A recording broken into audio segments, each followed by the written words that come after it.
Hey everyone, it's Kale from Scud Style, and today I'm going to bring a video about how to get rid of FOMO, or fear of missing out, for good. So I've gotten a lot of questions about FOMO, or FOMO gets brought up a lot when talking about self-development, any kind of self-improvement, and how that can always kind of be a trigger or a block that causes us to devolve into a lower form of ourselves, to be very emotionally affected by things going on, not even in our own lives, but around our lives, or for us to feel excluded, for us to feel less valuable than everyone else, all kinds of things like that. So I wanted to address how I personally combat and have combated FOMO, because I used to be very much affected by this as well. I think it's a new movement among the way things have been going and the way we choose to interact and express ourselves with one another. So I want to get into this. So FOMO, to me, I believe is an affliction brought on by a rapid increase of social media. And so there was MySpace back in the day, and then there was kind of Facebook, but now it's kind of like Facebook, Instagram, Snapchat. So even the interactions with friends, and there's stories, there's Instagram stories, there's Snapchat stories, and I'm not an expert on social media because I haven't had it in a long time, but I'm still super aware of it because of how omnipresent it is. It's ubiquitous. And so when we're surrounded by that all the time, when one of our friends posts something and we want to follow our friends, we want them to follow us, all these types of things, we see in stories all kinds of fun they're having, or the locations they are, the people they're with, or the things that they're doing, and they're all presented in a very interesting light. And that light would be self-promoting. If we could say it in any different way than that, I don't know if it would be entirely true, because we're all promoting ourselves on social media. We want our lives to appear cool to everyone else. So what does that mean? It means that every picture you post or every snap you take, if you don't like it, you delete it before you post it, right? It's never a fully accurate representation of how things are going, right? We look better, or the people around us are happier, or they comment because they're edited. They are tailored to make us look better, to make our lives look more fun, or whatever. So every time you see something on social media, now it's not really an accurate representation of how it is. It's the perfect representation of that scenario that this person wants to share because they want to post themselves in the best possible light.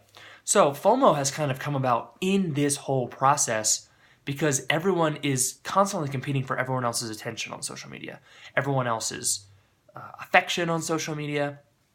And whether we purposely do it or not, and people do it to different degrees, there's always that kind of undertow of social media. Otherwise, it wouldn't really exist in the way that it does. And oftentimes people tell themselves, oh no, but I'm using it, I only have a Facebook because I use it to keep in touch with these kind of people. And to me, that's just a justification, because it's like these people have other ways of keeping in touch, Get WhatsApp if they're international, or Skype, or email, or all these other types of things. If Facebook is really affecting you in a very negative way. So anyway, I want to kind of go into, now that I've set the picture of what I believe FOMO to kind of be and the source of it, it's the fact that everyone is kind of performing for everyone else all the time and kind of seeking their approval and their attention and their affection all the time. And it's portrayed through their account profile, and it is edited. So the two kind of ways I can see of getting rid of FOMO long term, the way I did is what I consider to be the easy way, and then I'll talk about a hard way. And so first I want to go into the easy way of eliminating FOMO for good, and that is to delete your social media. How is that the easy way, Kale? Doesn't make any sense. Well, I'm going to talk about it in a second, but so for a lot of people, that is absolutely terrifying to them. And if you think about it, if you've spent a lot of time on your social media, maybe you've amassed a ton of followers on Insta, or I think they have followers on Insta. I think that's how that one works. Snapchat, maybe you have a huge list of friends. Facebook, you have a ton of friends or followers, or these are constantly evolving. But maybe you're really proud and you get a lot of validation from people liking your videos or your photos or your stories or anything like that.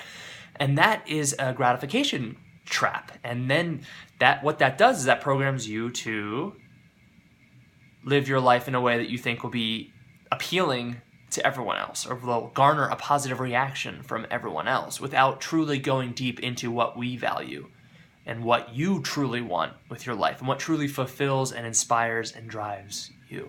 So social media actually takes us out of this a lot of times. And so by deleting it, what you're left with, and before you delete it, if there are people that you really aren't in touch with, get other contact information, get emails, all stuff like that. I'm never just proposing that, I met someone while I was studying abroad, I'm really close with them, we talk on Facebook all the time, and then you just delete your thing without telling them. It's like, no, right? Do it in a way that allows you to actually maintain those authentic relationships, right? But a lot of times you already have your friends' phone numbers and the people that you actually talk to all the time. So anyway, I call that the easier route, because what it does is it leaves you with yourself. Just yourself, not other people. You don't see what other people are doing. You don't hear what other people are doing. You don't see that other people are out tonight and they didn't invite you out and now you're sad. Anything like that, right? It leaves you with yourself. And a lot of times when we don't know who we are or what we want, that's scary for us. But that's the plunge. And then this is the hard part. Of the easy part is you start to settle and find out, okay, how do I want to spend this night for me, that I want to spend it? Who do I want to hang out with? And it doesn't matter if these people are cool or not, because no one else is going to see it, because I'm not going to document it, right? And just eliminate that whole idea of, I want to hang out with the cool people and not, this isn't high school, right?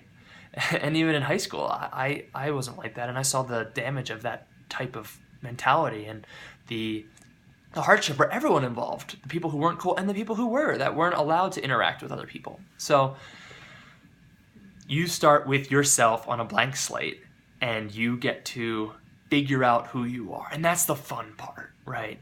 And then you get to build your own relationships based on common interests and not based on status. So that is the easy way. It would be to delete your social media to the bare minimum. I personally have no social media except YouTube. And I have a Facebook and a Twitter, but that's just for my website. I don't have any friends on there or anything like that. And so now I'm going to get into the hard way to get rid of FOMO, which I absolutely think is very difficult. I don't recommend for most people because it's really a lot harder than it seems. But if you're willing to take a shot, it's the self-development route. But it's also very difficult to do right out the gate without taking some time and space away from social media. And that is to keep your social media, but become incredibly aware of the situations and the triggers and blocks that cause you to become upset or left out or jealous or envious or frustrated. All those kinds of things that can happen that are all symptoms of FOMO, right? And sit with yourself and really gain an intense self-awareness and say, why am I feeling this? What is the root of this emotion? Was it a situation from a while back? Can you remember back to the first time you were really jealous and that situation kind of rings to you when that jealousy hits you? When you see something on social media that makes you feel jealous? And so on and so forth. Then once you recognize what that block or trigger or anything else is, can you de-energize it? Can you say, okay, I see that this is causing me this. Can I forgive, forget, let go? Right? This would be some super modern way of doing that.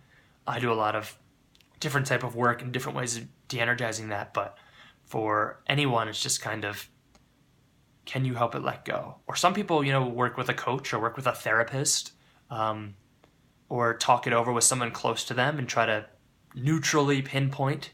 It's hard to neutrally do it by ourselves, pinpoint what is affecting us in this way. But that, I would say, is the harder one. I think the easier route by far to navigate is to spend less time on social media or even delete it if you can. But these are my thoughts on how to eliminate FOMO for good. I hope you all have success and have less FOMO in your life and more happiness and fulfillment. Thanks, guys.